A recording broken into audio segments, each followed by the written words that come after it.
Hey Colts, it's Mrs. Hladun. I hope that you're doing well. Today is Thursday, and today's the day that we found out we weren't going to come back to school quite as soon as we hoped. Hopefully, we'll be able to rejoin each other in May on May 4th.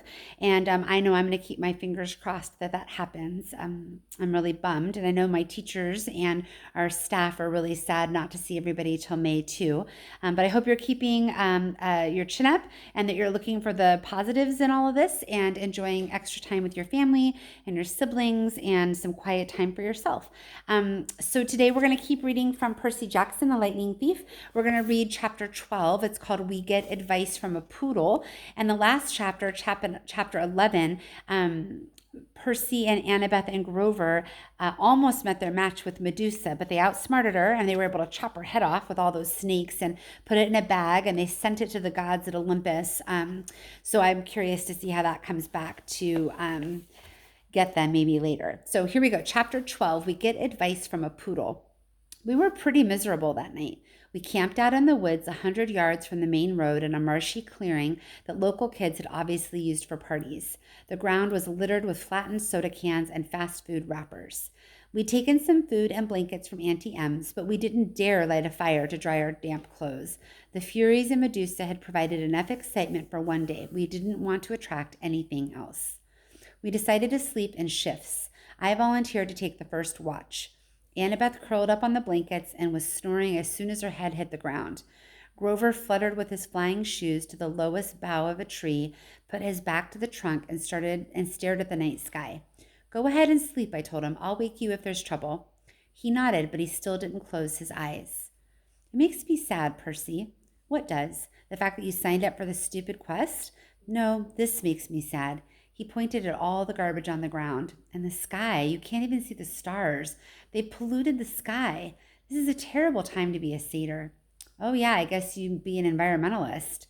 He glared at me. Only humans wouldn't be. Your species is clogging up the world so fast. Never mind, it's useless to lecture a human. At the rate things are going, I'll never find Pan. Pan, like the cooking spray? Pan, he cried indignantly. Pan, the great god Pan. What do you think I want a searcher's license for? A strange breeze rustled through the clearing, temporarily overpowering the stink of the trash and muck. It brought the smell of berries and wildflowers and clean rainwater, things that might have once been in these woods. Suddenly I was nostalgic for something I'd never known. Tell me about the search, I said. Grover looked at me cautiously, as if he were afraid I was just making fun.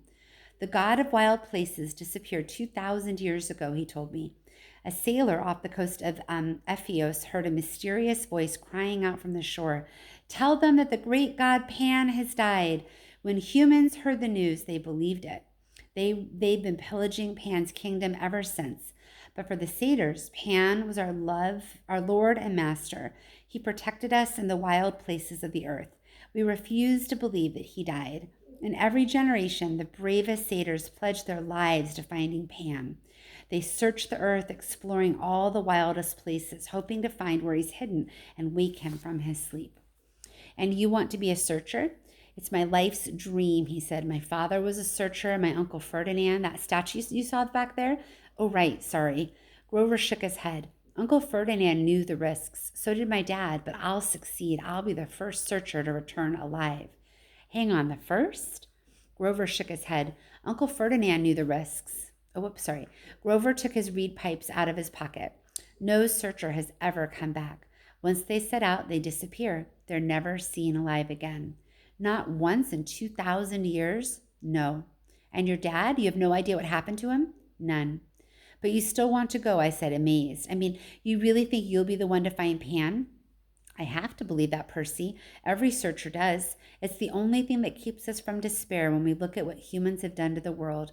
I have to believe Pan can still be awakened. I stared at the orange haze of the sky and tried to understand how Grover could pursue a dream that seemed so hopeless. Then again, why was I any better? How are we going to get into the underworld? I asked him. I mean, what chance do we have against a god? I don't know, he admitted, but back at Medusa's when you were searching her office, Annabeth was telling me, oh, I forget, Annabeth will have a plan all figured out. Don't be so hard on her, Percy. She's had a rough life, and she's a good person. After all, she forgave me, his voice faltered. What do you mean? I said. Forgave you for what? Suddenly, Grover seemed very interested in playing notes on his pipe. Wait a minute, I said. Your first keeper job was 5 years ago. Annabeth has been at camp 5 years. She wasn't, your first assignment that went wrong. I can't talk about it, Grover said, and his quivering lower lip suggested he'd start crying if I pressed him. But as I was saying, back at Medusa's, Annabeth and I agree that there's something strange going on with this quest. Something that isn't what it seems. Well, duh. I'm getting blamed for stealing a thunderbolt that Hades took.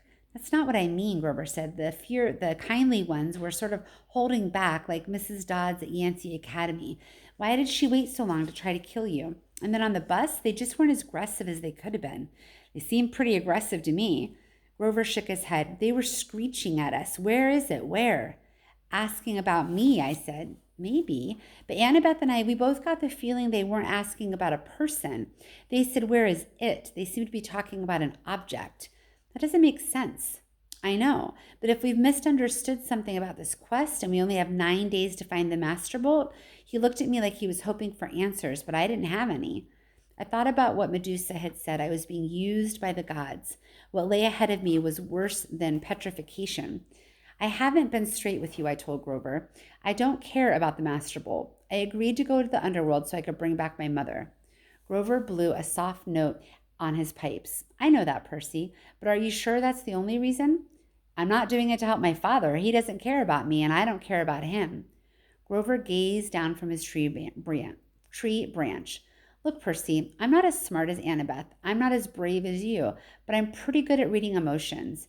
You're glad your dad is alive. You feel good that he's claimed you, and part of you wants to make him proud. That's why you mailed Medusa's head to Olympus. You wanted him to notice what you'd done.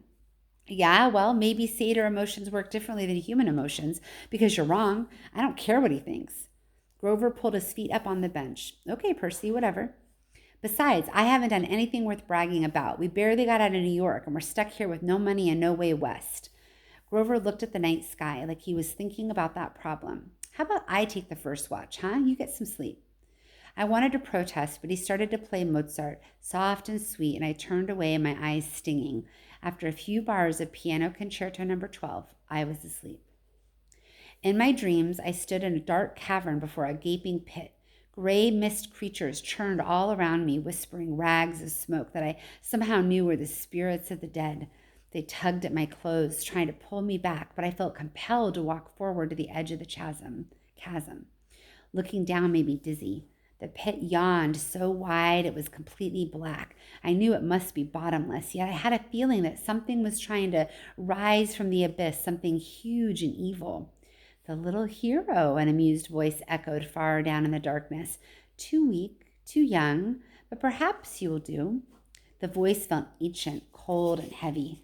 It wrapped around me like a sheet of lead. They've misled you, boy, it said. Better with me. I will give you what you want. A shimmering image hovered over the void. My mother, frozen at the moment she dissolved in a shower of gold. Her face was distorted with pain, as if the Minotaur was still squeezing her neck. Her eyes looked at me directly, pleading, go. I tried to cry out, but my voice wouldn't work. Cold laughter echoed from the chasm. An invisible force pulled me forward. It would drag me into the pit unless I stood firm. Help me rise, boy. The voice became hungry. Bring me the bolt. Strike a blow against the treacherous gods. The spirit of the dead whispered around me, no, wake! The image of my mother began to fade. The thing in the pit tightened its unseen grip around me. I realized it wasn't interested in pulling me in. It was using me to pull itself out. Good, it murmured, good. Wake, the dead whispered, wake! Someone was shaking me. My eyes opened and it was daylight. Well, Annabeth said, the zombie lives. I was trembling from the dream. I could still feel the grip of the chasm monster around my chest. How long was I asleep? Long enough for me to cook breakfast. Annabeth tossed me a bag of nacho-flavored corn chips from Auntie M's snack bar, and Grover went exploring. Look, he found a friend. My eyes had trouble focusing. Grover was sitting cross-legged on a blanket with something fuzzy in his lap, a dirty, unnaturally pink stuffed animal. No, it wasn't a stuffed animal. It was a pink poodle. The poodle yapped at me suspiciously. Grover said, no, he's not. I blinked. Are you talking to that thing? The poodle growled. This thing, Grover warned, is our ticket west. Be nice to him. You can talk to animals? Grover ignored the question. Percy, meet Gladiola. Gladiola, Percy. I stared at Annabeth, figuring she'd crack up at this practical joke they were playing on me, but she looked deadly serious. I'm not saying hello to a pink poodle, I said. Forget it. Percy, Annabeth said, I said hello to the poodle. You say hello to the poodle. The poodle growled. Grover explained that he'd come across Gladiola in the woods and they'd struck up a conversation. The poodle had run away from a rich local family who'd posted a $200 reward for his return. Gladiola didn't really want to go back to his family, but he was willing to do it if it meant helping Grover. How does Gladiola know about the reward? I asked. He read the signs, Grover said. Duh. Of course, I said. Silly me. So we turn in Gladiola, Annabeth explained in her best strategy voice. We get money and we buy tickets to Los Angeles. Simple. I thought about my dream, the whispering voices of the dead, the thing in the chasm, my mother's face shimmering as it dissolved into gold, all that might be waiting for me in the west. Not another bus, I said warily. No, Annabeth agreed. She pointed downhill towards train tracks I hadn't been able to see last night in the dark. There's an Amtrak station a half a mile that way. According to Gladiola, the westbound train leaves at noon. All right, I guess they're going to try to take the train. So this next chapter, chapter 13, is called I Plunged to My Death. Yikes, so I'll have to find out what happens tomorrow. Okay, friends, make great choices, be good to people, and I'll talk to you tomorrow. Take care, friends. Bye.